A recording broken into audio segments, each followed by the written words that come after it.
আসসালামু আলাইকুম দর্শক, কেমন আছেন? আশা করি অবশ্যই ভালো আছেন। আজকে নতুন ভিডিও শুরু করছি। ভিডিওটা হচ্ছে আমাদের সিলেট চায়ের রাজ্য, সেখানে শুটিং করতে গেলে কেমন খরচ, কেমনে কি, এই বিষয় নিয়ে আজকে আপনাদের সাথে টোটাল আলোচনা করব।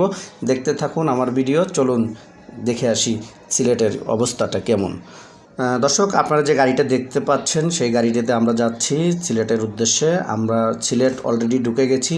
এখন আমরা যাচ্ছি হলো শ্রীমঙ্গল মৌলভীবাজার, আপনার গ্র্যান্ড সুলতানের পাশেই আমরা একটা রিসোর্ট নিয়েছি। রিসোর্টটা খুবই চমৎকার, খুবই সুন্দর, দেখলে একদমই আপনাদের ভালো লাগবে। সেখানে থাকার ভালো ব্যবস্থা আছে, সুইমিং পুল আছে, রেস্টুরেন্ট আছে, থাকা খাওয়ার আশা করি কোনো ঝামেলা হবে না। কম টাকার মধ্যে সুন্দর পরিবেশে থাকতে পারবেন, খেতে পারবেন। এখন আমরা আপনাদেরকে দেখাবো কোথায় কোথায় শুটিং করতে পারবেন, লোকেশনগুলো কেমন হবে বা কীরকম হবে।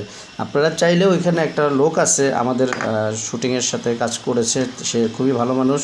তার সাথেও আপনারা কন্ট্যাক্ট করে কাজ করতে পারবেন। আমাদেরকে সে বিভিন্ন জায়গায় নিয়ে গেছে শুটিং করানোর জন্য। এখন আমরা যেই জায়গাটা দেখছেন এটার নাম হচ্ছে রাবার বাগান। আর রাবার বাগান নামে এটা খুবই পরিচিত।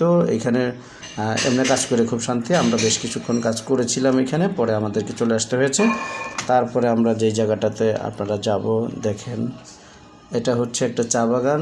ঠিক এটার আপনার 20 গজ দূরেই খুবই সুন্দর এই চা বাগানটা। তারপরে আপনারা দেখছেন রাবার বাগান, চা বাগান টোটালটাই একসাথে। এটা আমাদের একটা মিউজিক ভিডিও শুটিং ছিল, আর এই শুটিংয়ে আমরা খুবই মজা করেছি। এই শুটিংয়ের আমাদের কিছু মজার স্মৃতি রয়েছে। সেটা হচ্ছে আপনার এই শুটিংয়ের সময় সিলেট মানেই তো জানেন আপনারা, বৃষ্টি, ড্রোন এরকম উড়িয়ে দিছি, সাথে সাথে বৃষ্টি পড়তেছিল, সাথে সাথে ড্রোনটা নামিয়ে ফেললাম। আমরা বৃষ্টির মধ্যে দুপুরে লাঞ্চ করেছি ঠিক একটা ব্রিজের নিচে। ভালো লেগেছে অবশ্য। জানেনই তো, ঢাকার বাইরে বা আউটডোর লোকেশনে শ্যুট করতে গেলে যেটা হয়, মজার কিছু স্মৃতি থেকেই যায়। কারণ অনেক সময় অনেক কিছু মানে একেবারে স্বাভাবিক হয়ে ওঠে না। লোকেশন হয়তো ভালো হয় না, হয়তো খাবার ভালো হয় না, হয়তো আপনার যাতায়াত ব্যবস্থা ভালো থাকে না। শুটিং মানে, আউটডোর মানে একটা না একটা ঝামেলা থাকে বা সম্মুখীন হতেই হয়। সব কিছু মিলে আজকের ভিডিও এই পর্যন্তই ছিল। সবাই ভালো থাকবেন। আশা করি আমার ভিডিওটা পুরোটা দেখছেন বা দেখবেন।